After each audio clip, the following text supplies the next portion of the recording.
was it? Spelling? Yeah. I can write and spell, yes.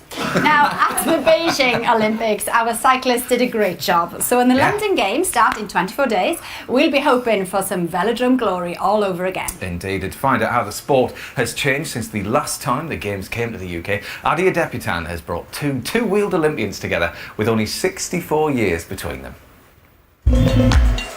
Britain leads the world in track cycling. In the velodrome at the Beijing Olympics, the team won 12 medals, 7 of them gold. Chris Hoy and Victoria Pendleton became national heroes. And 4 years later, now Sir Chris, Victoria and the GB squad are well on course to compete strongly again. In 1948, we had a very good cycling team. They competed in 6 events and won medals in 5 of them. Tommy Godwin, who's now 91, won 2 bronze medals in 1948. Still in the saddle on his original Olympics bike, he'll be as excited as anyone to see if his 2012 counterpart, Geraint Thomas, can also get on the podium. But 64 years on, the track, the bikes, the training have changed almost beyond recognition. The One Show has brought these 2 Olympians together here at Team GB's training HQ, the Velodrome in Manchester, to compare notes.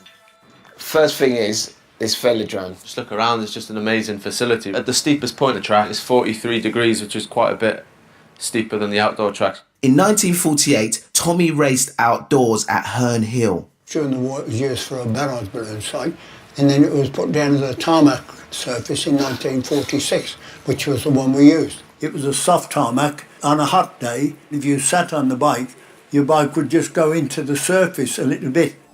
The track surface at the 2012 Velodrome in East London is smooth Siberian pine, and it's designed to be fast.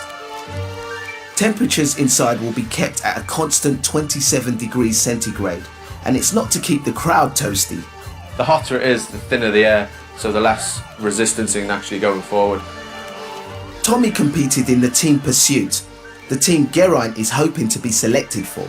2 teams of 4 start at opposite sides of the track and furiously chase each other. They'll cover 4 kilometres or 16 laps of the track in around 3 minutes 55 seconds. That's an average speed of just over 60 kilometres per hour or over 37 miles per hour. The tactics for the event itself are largely unchanged, but the machinery the athletes ride has come on a bit in the last 6 decades.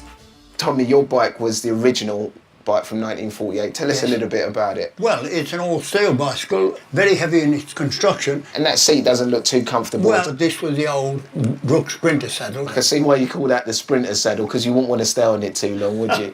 Let's go from 1948 to 2012. You know, it's all carbon for a start, really light. And then obviously the pedals are completely different. They've evolved massively since back in the day when you had to strap in. Here you just have a cleat like this and that clips into the pedal. And so you become one with the bike? Yeah, pretty much, yeah.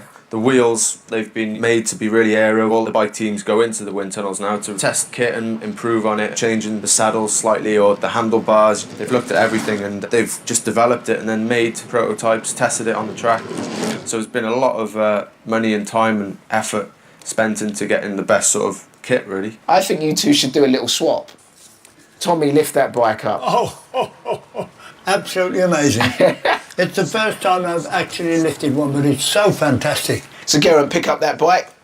Oh, it's like a garden gate. Come on, pick it on there, babe.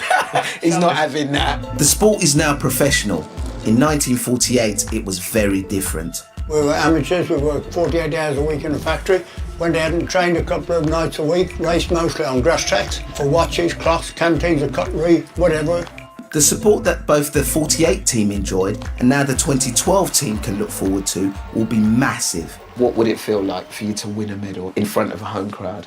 I'm not a very emotional guy, but I'll probably be close to tears, I think. To win it in your home country with all that support and, you know, the whole build-up as well, it's just... it's crazy, really. Tommy, tell Geraint what it was like when you won your medal in front of a home crowd. It was so emotional, there was hardly a dry eye in the house, so that's what you got to hope for. And I wish Geraint and all the rest of the team all the very best. They've got the ability, they've got to prove it, and I'm sure they're capable of producing on the day. All the best, young man. Cheers. Thanks a lot. Tickets for the velodrome are some of the hottest of the whole games. The expectations and the hope for the cyclists to win is enormous. Tommy Godwin will be just one of millions tuned in to see if Team GB can honour his 1948 achievement with a repeat performance. Look at Tommy in the team, getting in the team. What a moment for him.